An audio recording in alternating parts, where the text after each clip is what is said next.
ఈ రోజున అసెంబ్లీలో మరి Hindupuram MLA cinema actor Balakrishna మాట్లాడుతూ మరి వైఎస్ఆర్ కాంగ్రెస్ పార్టీ అధ్యక్షులు మాజీ ముఖ్యమంత్రి శ్రీ జగన్మోహన్ రెడ్డి గారిని ఉద్దేశించి సైకో అని మాట్లాడడం జరిగింది. సైకో గాడని. అసలు సిసలైన సైకో ఎవరన్నా ఉన్నారంటే అది బాలకృష్ణే.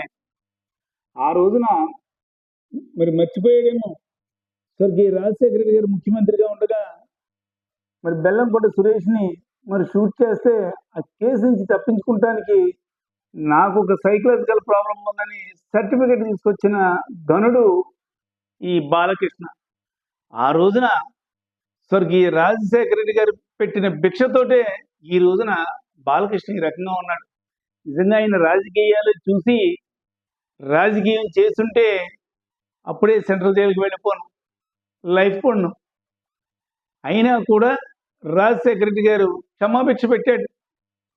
అటువంటి కుటుంబం పైన ఈ రకంగా మరి మాట్లాడడం అంటే అసలు సిసలైన సైకో ఎవరంటే మరి బాలకృష్ణే.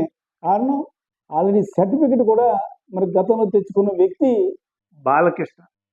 ఇది ఏదైనా సినిమా డైలాగులు అనుకున్నాడేమో, సినిమా షూటింగ్ అనుకున్నాడేమో, తన ఇష్టం వచ్చినట్టు అసెంబ్లీలో మాట్లాడడానికి. ఆ అసెంబ్లీలో కూడా తన హావభావాలు చూస్తుంటే ఏదో మరి కూలింగ్ స్పెట్స్ పెట్టుకుని మరి ఒక సినిమా షూటింగ్లో మాట్లాడినట్టుగా మాట్లాడితే అది ప్రజలెవరూ కూడా హర్షించరు.